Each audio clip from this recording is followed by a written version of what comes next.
hari ini kita sama-sama percaya bahwa setiap rancangan Tuhan itu terbaik buat setiap kehidupan kita. Amin. Dan hari ini saya kasih judul khotbah saya, judulnya adalah menikmati Tuhan. Yuk sama-sama katakan menikmati Tuhan. Lebih keras lagi Bapak Ibu katakan menikmati Tuhan. Menikmati Tuhan. Nah, kata menikmati itu dalam bahasa Inggris dipakai kata enjoy. Ya, enjoy. Dalam Cambridge Dictionary dipakai arti to get pleasure from the situation that you are in. Atau untuk dapat menikmati situasi yang kita sedang alami. Berapa banyak kita tahu bahwa dalam hidup kita, situasi hidup kita tuh gak selamanya baik-baik saja. Betul atau betul Bapak Ibu Saudara? Seringkali kita mengalami hal-hal yang kita gak harapkan. Yang gak kita inginkan. Seringkali kita melihat dan ukuran berkat dari Tuhan itu adalah sesuatu yang dapat kita nikmati secara daging kita.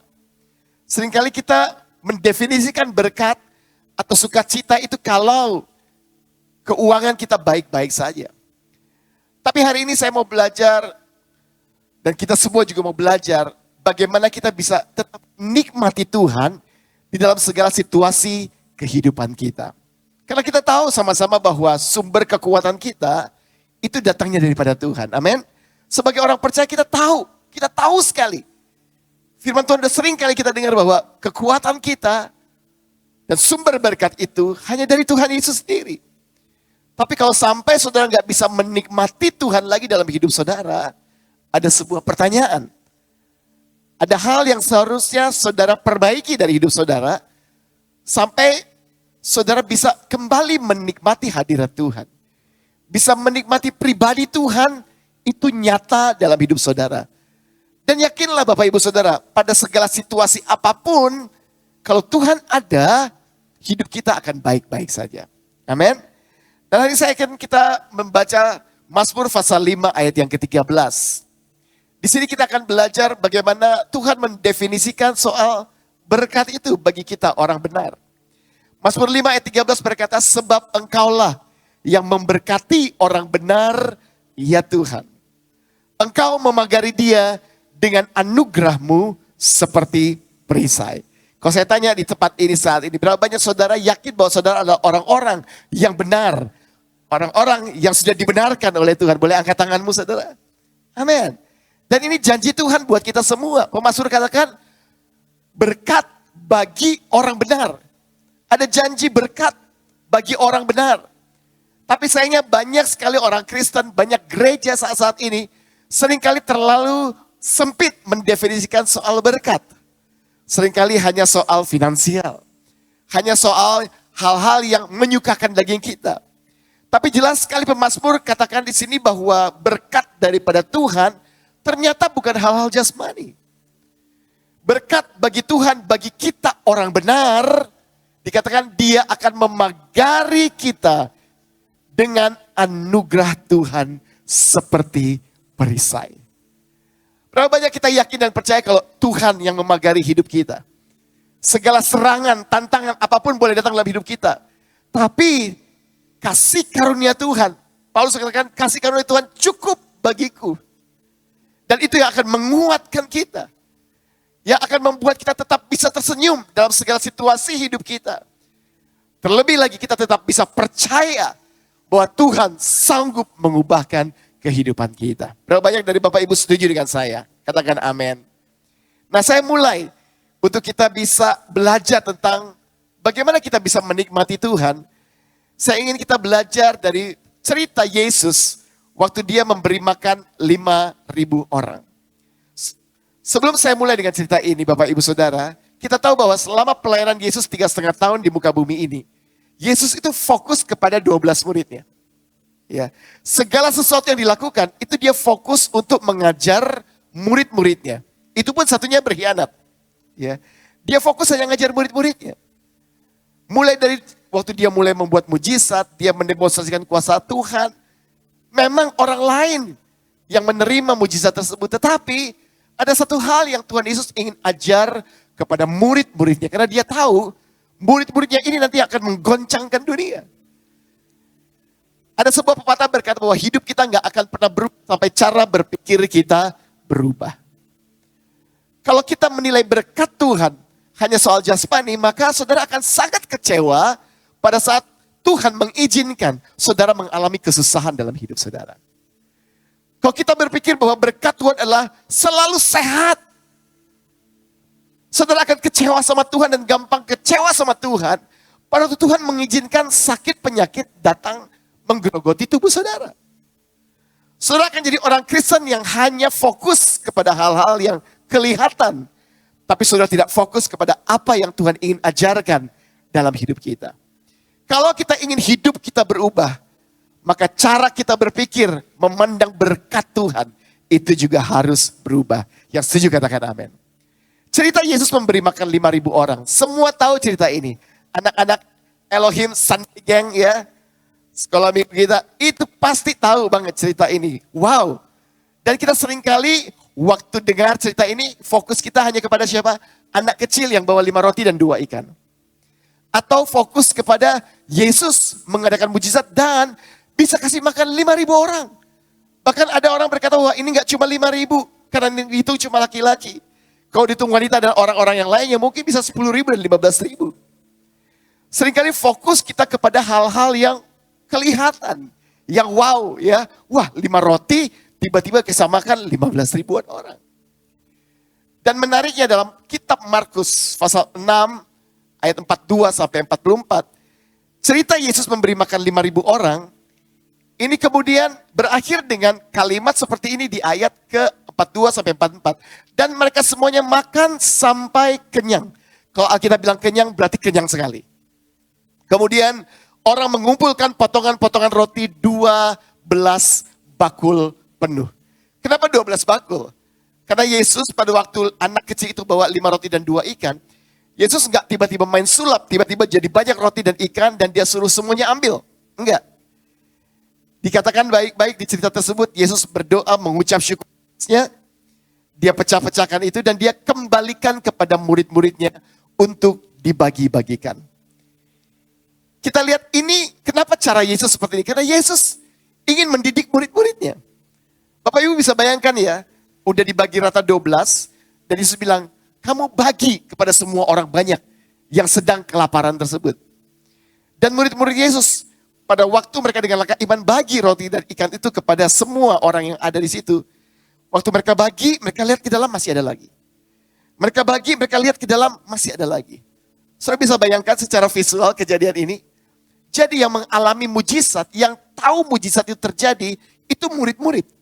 Bukan orang banyak. Orang banyak itu mungkin berpikir, wah pelayanan Yesus besar, bisa kasih makan 10.000 orang. Bisa kasih makan 15.000 orang. Tapi di sini kita belajar dari cerita ini, Yesus ingin didik murid-muridnya dan mereka melihat mujizat terjadi pada waktu mereka bagi roti itu, rotinya masih ada. Waktu bagi roti itu, ikannya masih ada.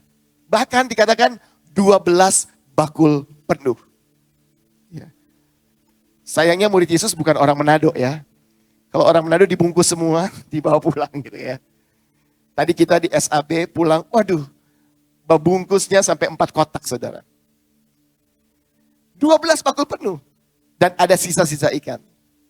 Nah, kita suka kagum dengan cerita ini dan fokus kepada mujizat, mujizat, mujizat. Fokus kepada hal-hal yang wow. Kelihatannya berapa banyak sekarang orang Kristen suka sekali hanya dengar berita yang wow. Yang menyukakan hati. Kalau nggak suka sama keselera, nggak mau didengerin. Firman Tuhan dibagi-bagi menurut seleranya. Kenapa? Kita udah kebiasaan melihat berkat itu yang sesuai dengan keinginan kita. Pertanyaannya sekarang bagaimana jika berkat dari Tuhan berbeda dari apa yang kita harapkan? Saudara bisa jawab, bagaimana jika berkat dari Tuhan itu berbeda dari yang kita harapkan? Apakah engkau masih tetap bisa percaya kepada Tuhan? Apakah engkau tetap bisa memuji dan membesarkan nama Tuhan? Apakah engkau tetap bisa berseru, berkatakan Tuhan baik? Bagaimana jika setiap doa-doamu sampai saat ini belum dijawab? Dan justru yang datang berbeda daripada yang engkau harapkan dan yang engkau doakan. Bukankah engkau sering dengar khotbah, wah setia sama Tuhan. Maka Tuhan akan menjawab segala keperluanmu menurut kekayaan dan kemuliaannya. Pulang gereja, wah kita semangat.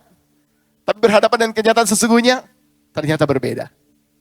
Berapa banyak kita sering mengalami hal yang demikian. Bapak Ibu yang dikasihi Tuhan, hari ini dari cerita ini kita belajar bagaimana Yesus fokus mendidik kepada murid-muridnya dan bagaimana Yesus ingin mengubah cara berpikir murid-muridnya. Dan hal yang sama, saya berdoa kita semua mengalaminya pada malam hari ini. Pada sore hari di mana cara berpikir saudara berubah. Sehingga saudara bisa menikmati Tuhan di dalam segala situasi kehidupanmu. Ya. Kembali, Mazmur 5 ayat 13 dikatakan dia memagari kita dengan anugerah. Ada apa sih dalam anugerah Tuhan? Ada segala hal yang kita butuhkan. Nah, menariknya Bapak Ibu Saudara, kisah Yesus memberi makan 5.000 orang, itu kemudian dilanjutkan dengan cerita Yesus berjalan di atas air. Dan cerita ini di Markus 6, ditulis dalam Markus 6 ayat 45 sampai 52, dan ditulis juga oleh penulis di kitab Matius pasal 14 ayat 22 sampai ayat yang ke-33. Kita gak usah baca, tapi saya sedikit cerita buat Bapak Ibu Saudara. Jadi setelah Yesus kasih makan 5.000 orang, murid-murid berhadapan dengan mujizat Tuhan yang wow, yang luar biasa. Dan mereka katakan, wah Tuhan Yesus, wah luar biasa loh. Luar biasa loh Tuhan. Sisa 12 bakul, saya sendiri gak percaya mata saya. Waktu saya bagi, rotinya muncul lagi. Waktu saya bagi, saya pikir habis, rotinya muncul lagi. Ikannya muncul lagi. Wah Tuhan Yesus, kalau saya punya 7 jempol, saya kasih 7 jempol. Tuhan Yesus luar biasa, Tuhan Yesus hebat. Aku cinta Tuhan Yesus, aku bangga punya Tuhan Yesus. Tapi Yesus langsung mendidik murid-muridnya dengan cerita selanjutnya. Yang kita tahu cerita tentang Yesus berjalan di atas air.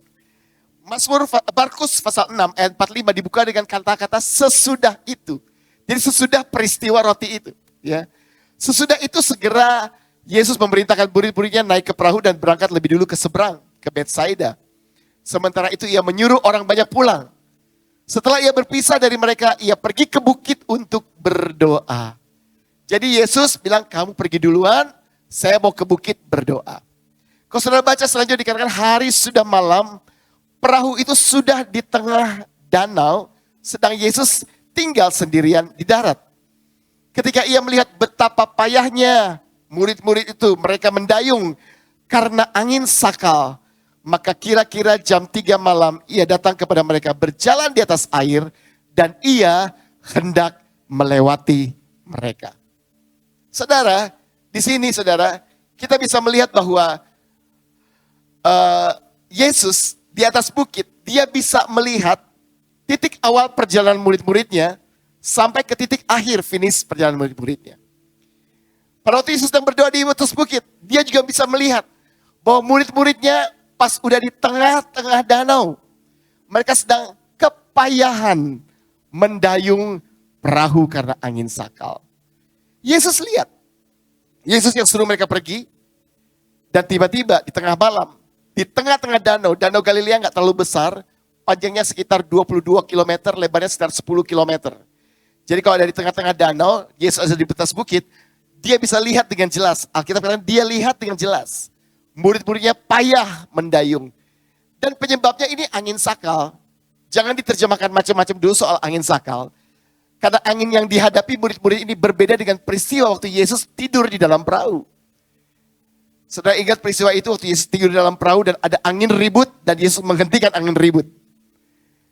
Dan angin ribut tersebut terjadi karena ada kuasa gelap. Karena setelah itu Yesus harus berhadapan dengan orang yang dirasuk setan. Tapi di kisah ini, angin tersebut adalah angin yang sangat alami. Angin yang natural. Kalau boleh saya katakan sebuah pencobaan yang seluruh dunia alamin. Kayak kita waktu COVID kemarin, semua orang percaya dan tidak percaya, semuanya alami pandemi yang sama. Semuanya alami kesusahan yang sama. Semuanya alami kesusahan finansial yang sama. Semuanya ini kayak itu. Tantangan yang secara natural. Jadi kalau kayak sekarang misalnya ada perang di Timur Tengah, ada perang di Ukraina, tiba-tiba secara global ekonomi itu kemudian jadi susah. Kita juga yang di Sidoarjo, ini kena pengaruhnya. Jadi sesuatu yang sangat natural. Jadi bukan karena disebabkan oleh kuasa gelap dan lain-lain sebagainya. Waktu Yesus lihat itu, dia bilang begini dalam hatinya, oh udah mereka lagi kepayahan. Saya ingin melewati mereka. Saudara, Waktu Yesus berkata dan berkehendak untuk melewati mereka, artinya Yesus memang cuma ingin lewat aja. Jadi gak usah diterjemahin macam-macam juga saudara.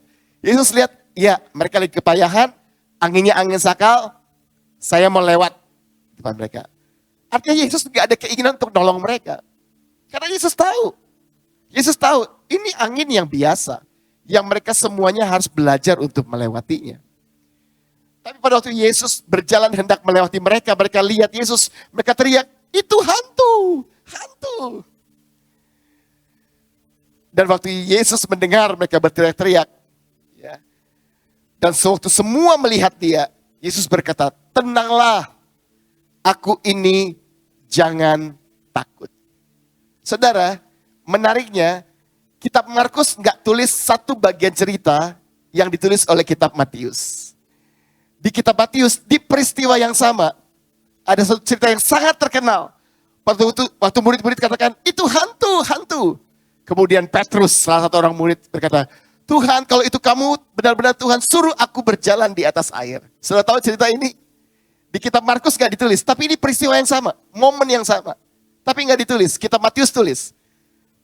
Yesus bilang, Petrus keluar, jalan. Waktu Petrus jalan, dia lihat angin semakin besar, imannya goyah dan mulai tenggelam. Dan Yesus pegang dia, tarik masuk ke dalam perahu. Kata-kata Yesus pun sama dalam kitab Matius. Dikatakan, tenanglah, ini aku, ya, datang turun.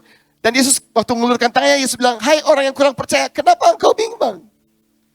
Waktu Yesus masuk ke perahu, angin pun reda. Di kitab Markus, pada waktu Yesus sudah meredakan angin tersebut, dikatakan sebab sesudah peristiwa roti itu, mereka juga belum mengerti.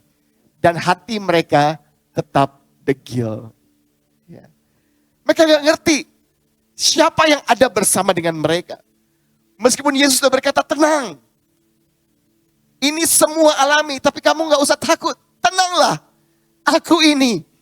Jangan takut. Tenanglah. Take heart. It is I. Do not be afraid. Bapak Ibu yang dikasihi Tuhan. Kita perlu benar-benar meyakini bahwa dalam segala situasi hidup kita, kalau kita orang benar, dan firman Tuhan katakan dia akan memagari kita dengan perisai, dengan anugerahnya, harusnya tidak ada alasan dalam hidup kita untuk takut. Betul atau betul Bapak Ibu Saudara? Kalau ada janji firman Tuhan katakan bahwa dia akan memagari dengan anugerahnya. Setiap kita, orang yang benar, harusnya tidak ada alasan bagi hidup kita untuk berkata takut. Tapi pertanyaannya, kenapa kita takut?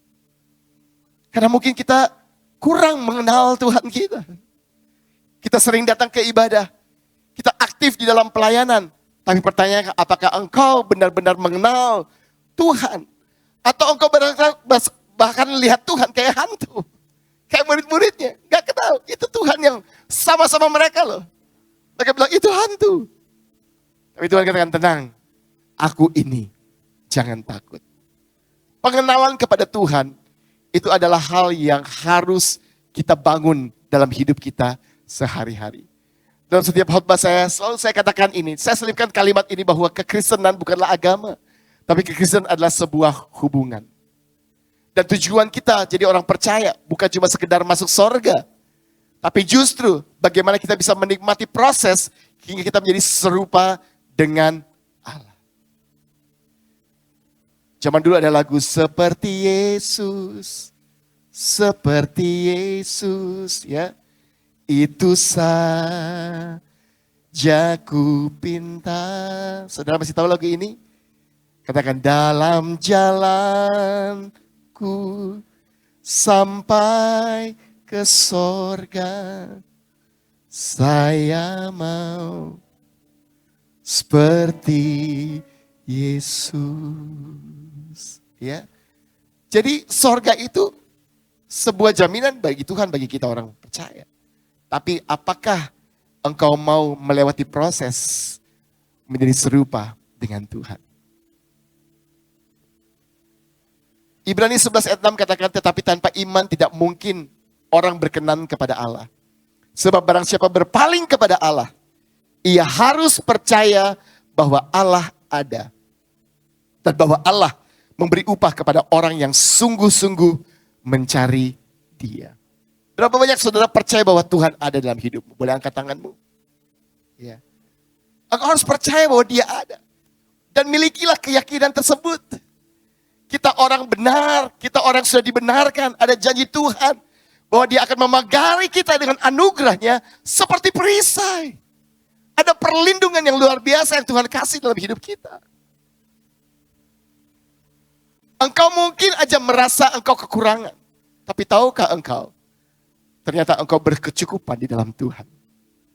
Karena gak ada pernah orang merasa bisa cukup. Kalau dia terus melihat kekurangan dan kekurangannya. Sisil yang ciptakan lagu Mazmur 63 tadi saudara nyanyikan.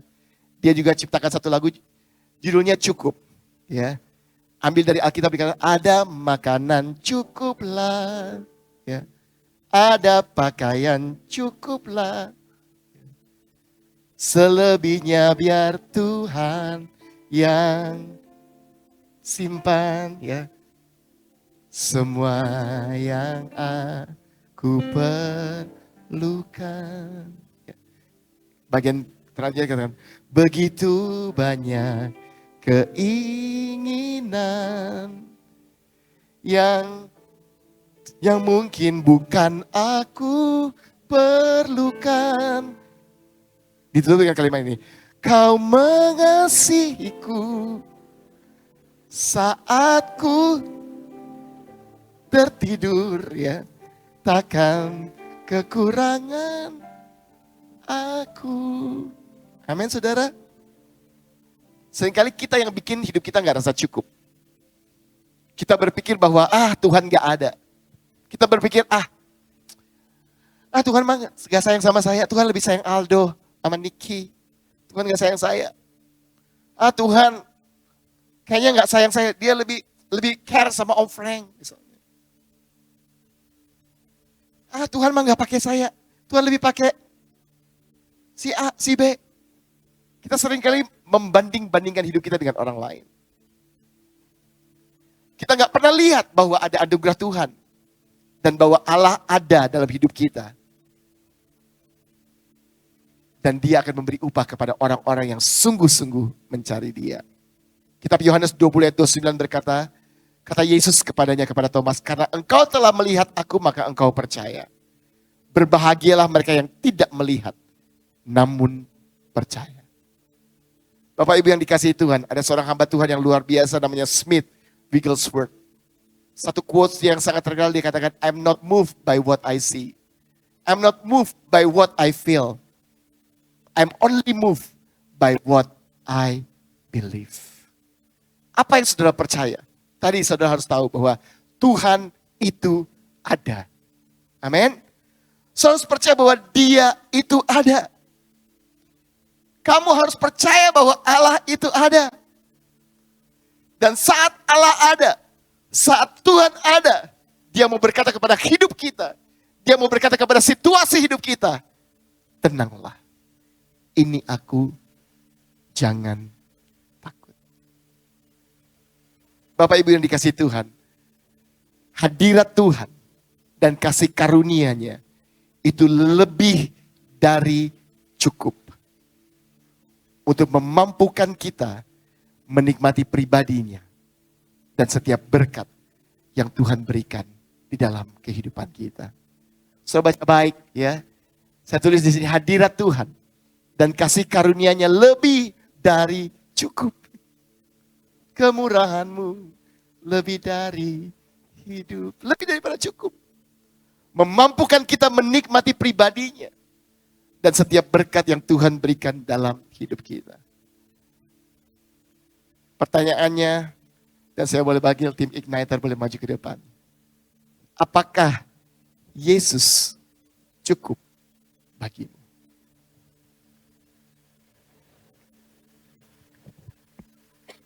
Apakah engkau perlu Yesus ditambah?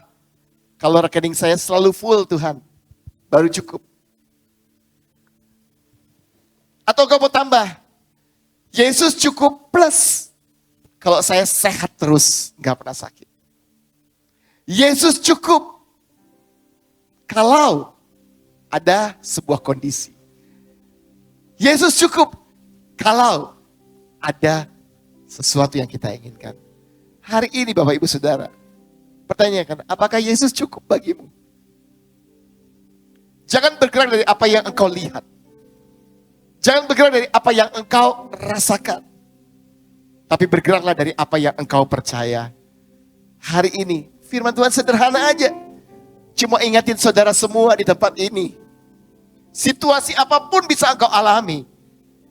Tapi selama ada Yesus, selama ada hadirat Tuhan, selama ada pribadi Tuhan, cukup. Itu cukup bagi kita. Gak perlu tambah apa-apa lagi. Yesus cukup. Hadirat Tuhan cukup bagi kita. Kita semua punya pengalaman situasi hidup yang berbeda-beda. Ada yang alami hal yang sangat drastis. Ada yang tampaknya biasa-biasa aja. Makanya Tuhan bilang Tuhan gak akan mencobai kita lebihi kekuatan kita. Selama kita percaya Tuhan itu ada. Firman Tuhan tadi kata dia akan memberikan upah kepada orang yang benar-benar mencari pribadinya. Saudara fokus kepada Yesus? Atau saudara mau fokus kepada apa yang saudara rasakan? Saudara lebih fokus kepada apa yang saudara lihat? Sampai saudara, mata rohani saudara dibutakan dan gak bisa melihat Yesus. Begitu gampang kita akhirnya meninggalkan Yesus.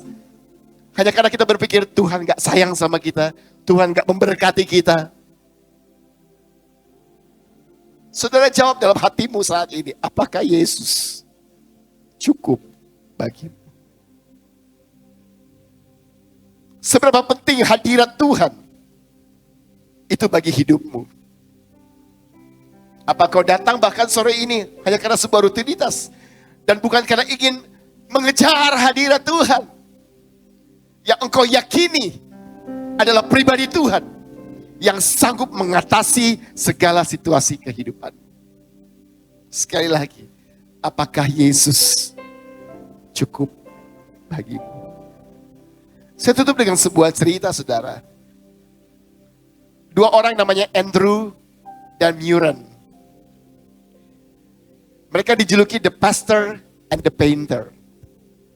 Andrew dan Muren ini terkenal karena mereka terkena kasus yang sangat terkenal di Indonesia. Mereka mengedarkan narkoba dan tertangkap di Bali.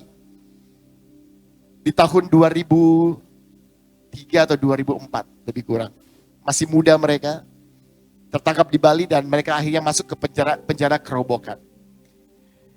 Di dalam penjara Andrew,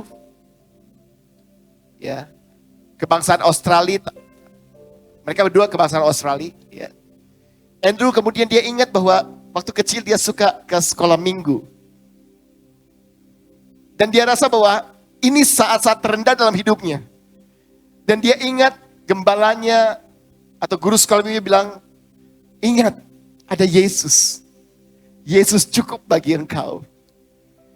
Dia menghubungi keluarganya dan minta Alkitab untuk dibawa oleh gembalanya ke penjara kerobokan di Bali.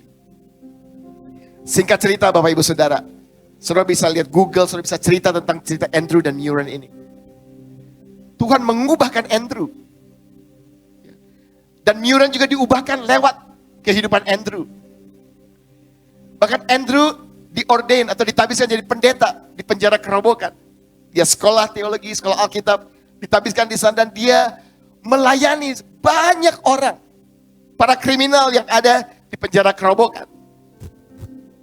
Menurut data bukan puluhan tapi ada ratusan orang yang terima Yesus di penjara kerobokan karena pelayanan Andrew.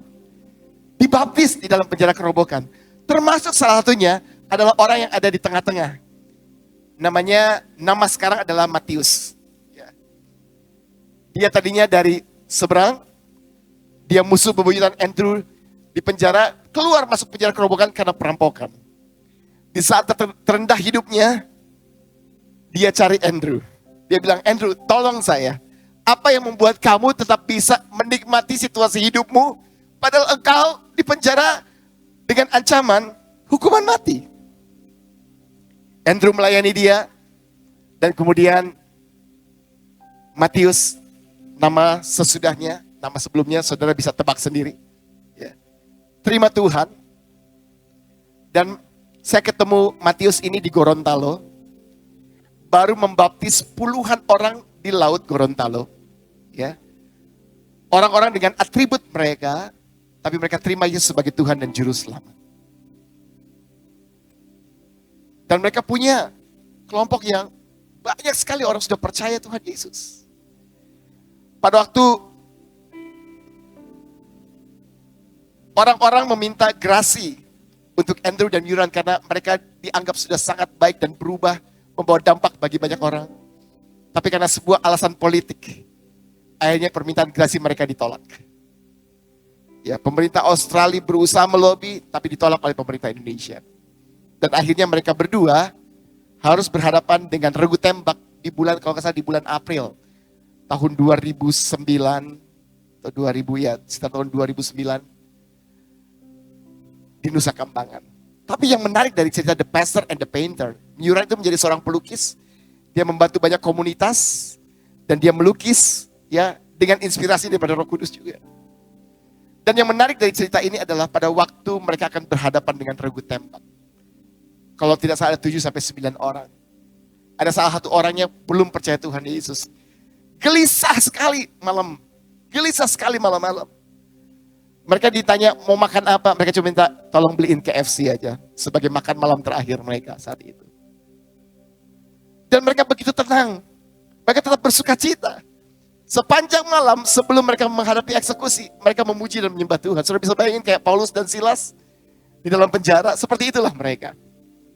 Tapi Paulus dan Silas kan terlepas dari belenggu ya. Mereka berdua ini enggak loh Bapak Ibu Saudara.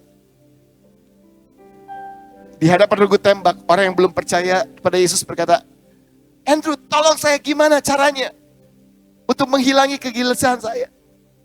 Andrew bilang, udah kamu ikutin aja. Berdoa sama Tuhan Yesus dan ikutin kami nyanyi. Waktu mereka berjajar menuju regu tembak, mereka maju, mereka nyanyi. Bless the Lord, oh my soul, oh my soul, worthy is holy name. Mereka nyanyi itu semua. Gak ada gerutuan, tidak ada penyesalan. Mereka gak bilang, Tuhan aku udah baptis banyak orang loh, kok minta grasi aja gak dapat. Kenapa aku harus berhadapan dengan eksekusi mati ini? Bisa aja. Sementara orang di luar penjara, mereka udah demo, mereka tuntut. Tapi gak mengubah keputusan dari pemerintah Indonesia saat itu. Lebih luar biasanya lagi, mereka memutuskan tidak memakai penutup kepala. Dan sebelum mereka ditembak, mereka datang kepada regu tembak karena gak tahu siapa yang isi pelurunya. Mereka berdoa satu-satu. Dan mereka berkata, Tuhan Yesus mengampuni engkau. Nangis semua regu tembak itu. Kepala sipir nangis semua. Karena mereka tahu betapa baiknya Andrew dan Yuran. Dan dampak yang mereka sudah bawa kepada banyak masyarakat. Dan orang-orang yang terkriminal di situ.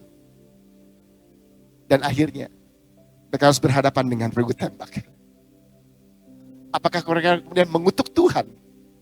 Karena mereka tidak mendapatkan situasi seperti yang mereka harapkan? Dari seseorang yang tampangnya mungkin bagi banyak orang Kristen, orang gereja, gak masuk hitungan tampang-tampang kayak gini. Tapi di hadapan Tuhan, sikap hidup mereka diperhitungkan oleh Tuhan. Dalam salah satu balik lukisannya Yuran, mereka tulis, mereka boleh mengambil tubuh kami, tapi mereka tidak bisa mengambil roh dan jiwa kami. Bahkan mereka tulis, mereka berdoa buat Indonesia. Bapak Ibu yang dikasihi Tuhan, ini mungkin terlalu drastis contohnya. Tapi kalau kita bandingkan dengan apa yang mereka alami, apa situasi yang kita alami saat ini? Masihkah engkau bisa menikmati Tuhan? Di dalam hadirat Tuhan. Ibrani 12 ayat 2 sebagai ayat penutup. Firman Tuhan berkata, marilah kita melakukannya dengan mata yang tertuju kepada Yesus. Kenapa? Karena Yesus cukup bagi kita. Amin. Hadirat Tuhan cukup bagi kita. Kenapa? Fokus kepada Dia. Karena Dia yang memimpin kita dalam iman. Dan yang membawa iman kita itu kepada kesempurnaan. Dengan mengabaikan kehinaan, tekun memikul salib ganti sukacita. Yang disediakan bagi Dia yang sekarang duduk di sebelah kanan tahta Allah. Kita bisa lari terus kepada Yesus. Karena Dia sudah alami semua yang saya dan saudara alami dalam kehidupan ini. Tantangan seringkali kita nggak bisa hindari dalam hidup kita. Tapi saya berdoa, dan kita semua berdoa hari ini, sesuai dengan firman Tuhan yang kita dengar. Biarlah bukan hanya sebuah slogan, bahwa kita bisa menikmati Yesus dalam segala perkara. Tapi kita bisa menikmati hadirat Tuhan. Benar-benar karena kita tahu, selama ada Yesus, selama ada hadirat Tuhan, selama ada Roh Kudus, itu cukup untuk membuat kita berjalan dari hari kepada hari kepada hari. Saya nggak siapkan kesaksian daripada Jovi, orang kita ada di belakang layar, saudara. Tapi dia juga mengalami kehidupan yang sungguh mengenaskan buat kebanyakan kita orang percaya. Jadi hamba Tuhan, baru menikah, baru punya anak, kena bencana, meledak rumahnya, setengah tubuhnya terbakar. Sempat tergoda untuk meninggalkan Tuhan dan mengutuk Tuhan. Tapi dia memilih untuk tetap bersyukur di dalam segala perkara. Kami punya YouTube channel Igniter TV. Sudah bisa lihat salah satu my story atau cerita kesaksian. Ada cerita full kesaksian daripada Jovi. Nanti mungkin setelah ibadah ini selesai kita kenalan lagi. Sudah bisa tanya langsung sama dia. Seringkali kalau kita lihat kayak gitu ya. Seringkali kalau saya ketemu Jovi aja. Itu kayak saya bilang gini. Aduh, saya baru berhadapan kayak gini aja saya udah mulai ngomel-ngomel. Gimana kalau saya berhadapan ke situasi seperti yang dia alami? Gak usah jauh-jauh kayak Andrew dan Meuran.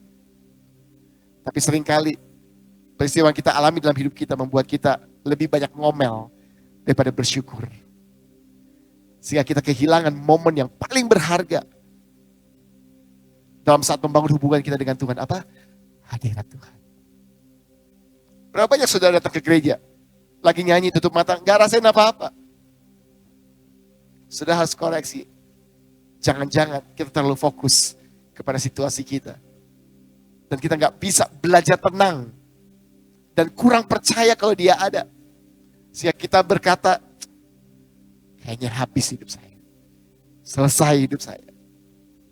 Hari ini Bapak Ibu Saudara, percayalah Tuhan itu ada. Amin. Katakan Tuhan itu ada. Sekali lagi dengan katakan Tuhan itu ada.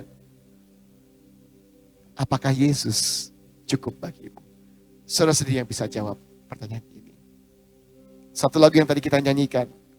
Saya ingin saudara bisa menangkap lirik daripada lagu ini. Sampai saudara bisa mengerti bahwa ada hadirat Tuhan yang begitu luar biasa. Yang benar-benar bisa membebat kita. Di mana kita bisa bawa segala beban hidup kita di bawah kaki Tuhan. Dan dalam hadirat Tuhan, kenapa kita bisa tenang? Di lirik lagu ini dikatakan, yang tulis Adriel ya. Ini lagu dari GPD Neo Soho, saudara. Bahwa hadirat Tuhan itu mendekap kita. Memeluk kita. Dan Yesus yang cukup, itu sangat mengasihi kita. Amin. Saudara, tinggal tetap duduk. Saudara lihat, dengar baik lirik lagu ini. Bisa mulai bernyanyi dalam hati. Saudara nyanyikan nanti. Pada saat saudara mengambil keputusan, Tuhan, aku akan terus mengejar Engkau dan tetap percaya bahwa Engkau ada. Dalam segala situasi kehidupanku, aku percaya Engkau ada. Karena Engkau berkata, tenanglah, aku ini, jangan takut.